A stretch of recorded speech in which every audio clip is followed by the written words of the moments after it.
Hello, this is Wank Spankerton, aka Elmon on Talkbass. I'm going to do a little bit of a demo for a bass I'm going to be selling.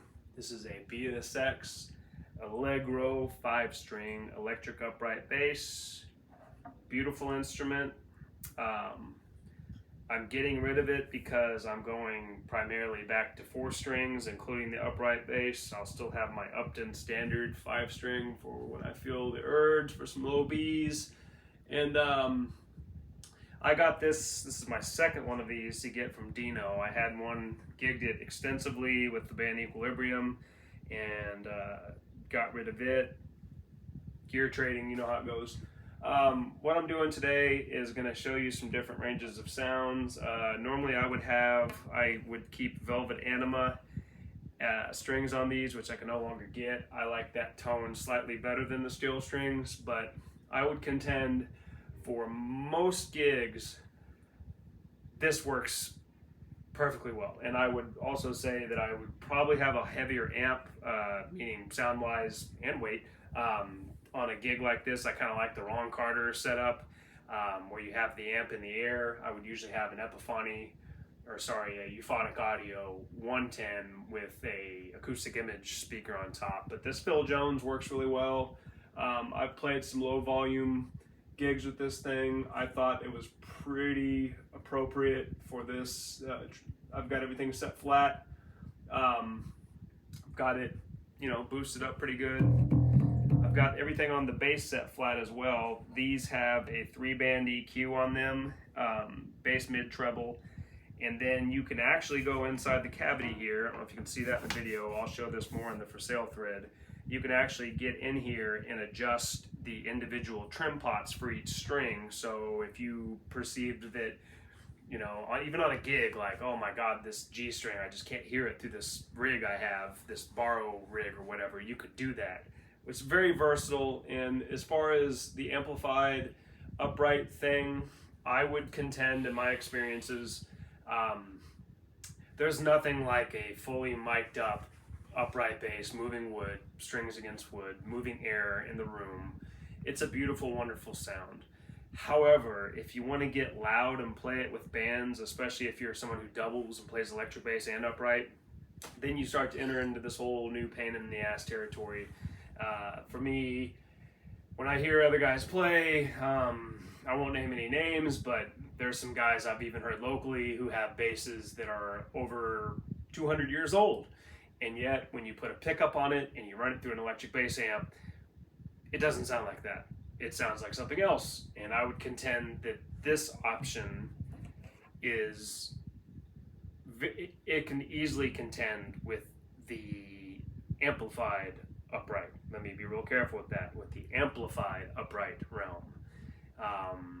It's not, an orchestral sound. Here, I'll give you a little open string demo. And again, I've got this bass set flat. And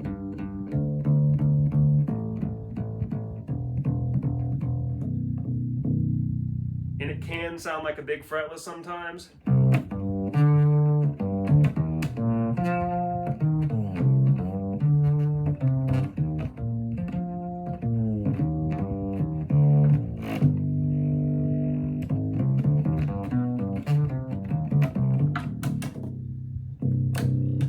Like right there, I haven't done this on this bass yet since I switched strings. I might actually boost the B string a little bit on it.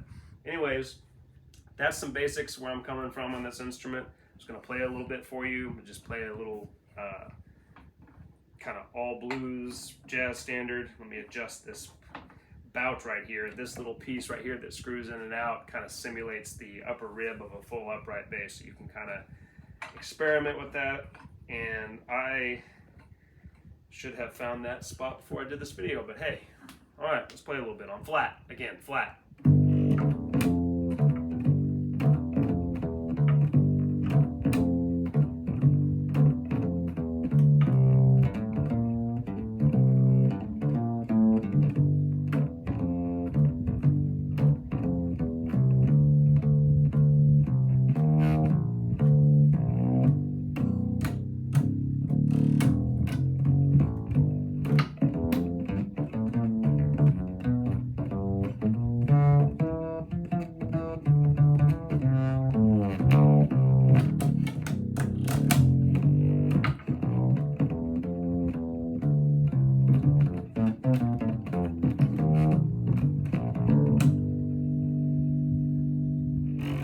Okay, so cool, right? Not bad. Now I'm gonna do what I do on the gig, which is to boost, or sorry, cut, which you have a boost and cut option on this. This is all powered by 9-volt battery, just like an active electric bass. I'm going to cut the, let's see, I'm going to cut the treble significantly, so almost all the way off, cut the mids a little bit, and boost the lows. Let's play that same thing. Oh, I did that wrong, hold on.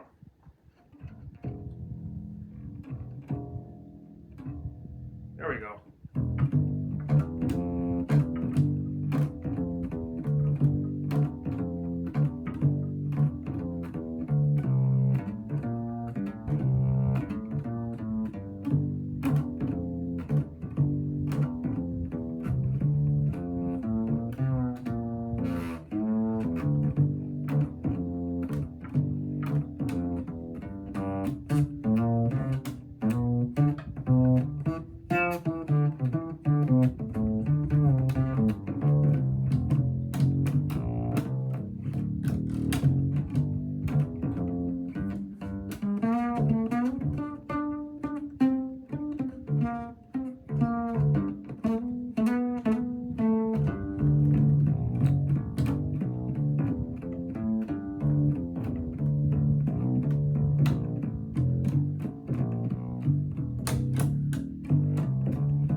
Alright, now just to give you some more range things, I'm going to play a C minor scale on it, just to give you the kind of the full range of the bass.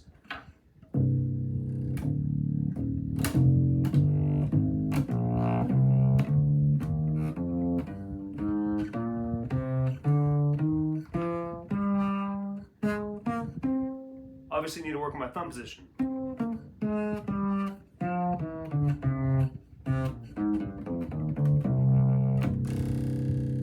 So for me, I'm primarily an electric bass player. I dabble in this instrument. I bring it out when I need to. I'm by no means an orchestral guy at all. That gives you a basic idea of these settings. Again, I've got the mid and the treble cut on this, and the bass boosted a little bit.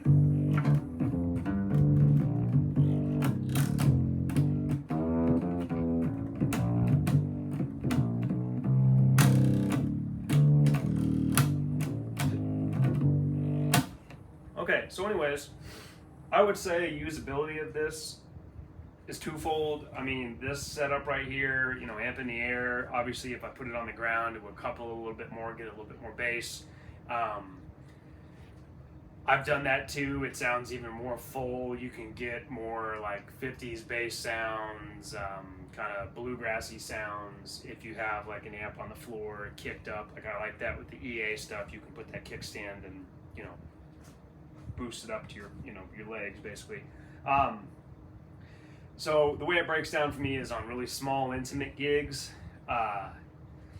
You know, that's where you notice it doesn't have as much of the upright sound as it normally would. And plus there's always the factor of, you know, sometimes just having that big, beautiful instrument and just visually kind of get you half of the way there with the audience where they're like, oh man, this guy, woo, look at that, you know. But then so does this. I've gotten so many comments on this thing and questions about it. It's a very interesting instrument. So from that standpoint, like it's worked on my small gigs. I wouldn't record with this. I would bring in my actual upright. I bet it would record pretty well. I haven't done that. Where this thing really shines, something I can't do on this video, is a big rig. Man, I mean, when I was with Equilibrium, this is a long time ago, I would play this setup again with velvet strings, so it was more kind of like a old school 50s bass sound, closer to it. I would play it through you know, AccuGroove El Guapo with a DB750 Aguilar. I mean, huge rigs. Never fed back, no feedback whatsoever, completely silent on stage in that regard. And I was able to have an upright sound and then kind of a loud pop jazz band. So anyways, just want to give you a basic demo of the sound. I don't have a bow right now to show you the Arco, but you can kind of get an idea.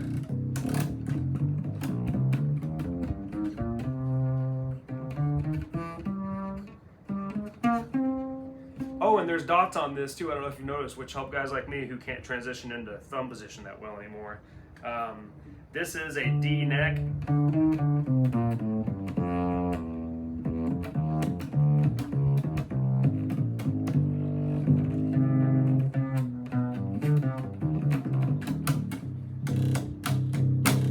This bass definitely rewards if you stick to what I call more or less orthodox, where you kind of play towards you anchor your thumb at the end of the fretboard and play more with the side of your finger.